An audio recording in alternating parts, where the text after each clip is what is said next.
My name is Andrew Carter. I'm 31 years old, and for the past 6 years, I've worked in the morgue of a hospital in Ohio. More precisely, I'm a forensic assistant. My job involves transporting corpses, cleaning equipment, preparing bodies for autopsies, gruesome, thankless work, but it pays the bills. And most of the time, it's quiet. I've seen hundreds of dead bodies, elderly patients who died of natural causes, young people from traffic accidents, stillborn infants, suicides, even murder victims with dried blood still crusted in their wounds. But none of that compares to what happened on one particular night shift. A night that changed everything. It was a rainy night in early October. My colleague, who was supposed to cover the 11 p.m. to 7 a.m. shift, called out sick last minute. So I got stuck with it. I wasn't thrilled. But I figured, how bad could it be? The morgue was always quiet at night. No visitors, no doctors, no noise. Just me and the dead. I was wrong. Dead wrong. 11:05 p.m. I arrived on time. The morgue was in the basement of Building A, the oldest part of the hospital. Brick walls, flickering fluorescent lights, low ceilings. The air was always cold and damp. That night, it smelled especially strong, disinfectant mixed with the faint, sour stench of death. There were 4 bodies in the cold storage. I checked the logbook, 3 elderly patients who had died from cardiac failure, and 1 traffic fatality. Routine. But at the bottom of the list, a 5th body had been brought in that afternoon. Label, X17. Notes, unidentified male. Died in residential fire. Awaiting confirmation. I opened drawer 4 and pulled out the gurney. The corpse wasn't like anything I'd ever seen. The body was completely charred, blackened all over, except for one hand. The right hand was perfectly intact. Pale, clean, not a single burn. The fingernails were neatly trimmed. It looked like it had just been washed. I touched it. It was warm. I yanked my hand back. No, I told myself. It's just poor refrigeration. Old units don't always distribute cold air evenly. I've seen that before. But still, that hand, it should not have been warm. I shoved the gurney back in and locked the drawer. Then I returned to the break room, made myself a stale cup of coffee, and tried to keep my mind off it. 12:40 a.m. I heard a soft, metallic clink, like something lightly tapping on steel. I froze. There it was again. Clink, clink, clink. About every 10 seconds. I stepped into the hallway and turned on the overhead lights. They buzzed and flickered.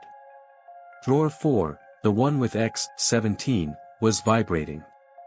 I walked slowly toward it, heart racing. There was no wind, no draft, and I was alone. I pressed my palm against the cold metal. The moment I touched it, the drawer jerked hard, like something inside had slammed against it. I stumbled back, chest pounding. No. That's not possible. Corpses don't move. I locked myself in the break room, grabbed the hospital radio, and tried to call the on-call medical examiner. No signal. My phone, no service either. Not even Wi-Fi. It was like something had cut off all communication. I had the distinct, sickening feeling that I wasn't just alone. I was trapped. 1:23 a.m. The monitor for the security camera lit up with motion detection. I looked. A tall, thin figure appeared in the hallway, walking from the far end toward the cold room. He stopped right in front of the camera. I zoomed in. Static blurred the image, but not enough to hide the details. It was a man, shirtless, covered in burn marks. His head was bald, skin cracked and blistered. And his eyes, completely white. No pupils. I ran out into the hallway. Empty. No sound. No trace. No burned man. I rushed back. The footage? Gone. Erased. No file. No backup. I was starting to lose it. 2 a.m.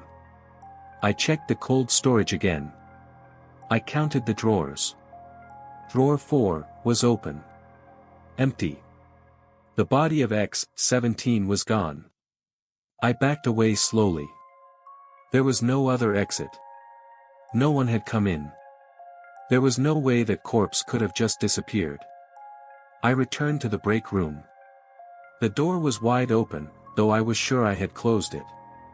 On the table, beside my cup of coffee, was a sheet of paper. White. Clean. Definitely not there before. Written in red ink, only one sentence. My hand is still warm, because I still remember. 2:12 a.m. I decided to leave. I ran upstairs to the emergency exit. It was locked from the inside. I tried the main door. Locked. I banged on the walls, screamed for help. No answer. The entire hospital felt silent. Not just quiet. Dead. I returned to the break room to find something to pry open a door. That's when I heard it, a low, raspy laugh echoing from the wall speaker. The intercom system had been shut down years ago. 3 a.m. I barricaded myself in the break room. The overhead lights went out. I lit the emergency candle. In its flickering light, I saw something forming on the wall. Handprints. Blackened, charred handprints. Dozens of them. Crawling up from the floor, spreading across the walls and ceiling. Some were child-sized. Some massive. All of them burned and wet-looking, like they'd just risen from a fire. I curled into the corner. Hyperventilating. Praying. I don't even believe in God, but that night, I did. 4:17 a.m. I heard footsteps. Slow. Dragging. They stopped outside the break room door. Then. 3 knocks. I didn't move. Didn't breathe. Then a voice. Low. Male. Gravelly. You touched my hand, remember? My hand was still warm. I screamed. Then I passed out. 6:45 a.m. I woke up on the floor. The door was open. Lights were on. Everything was normal. The cold drawer with X-17. Closed. Locked. When I opened it, the corpse was there, burned exactly the same as before. But now, the right hand was burned too. Black and stiff, like the rest. The note? Gone. The footage? Missing. No one believed me. They said maybe I hallucinated. Stress. Fatigue. Isolation. I quit the next day. Moved out of state. Changed numbers.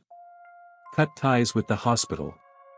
But every night, without fail, at 2:12 a.m., someone knocks on my door. 3 soft knocks. No matter where I go. No matter what I do. He always finds me.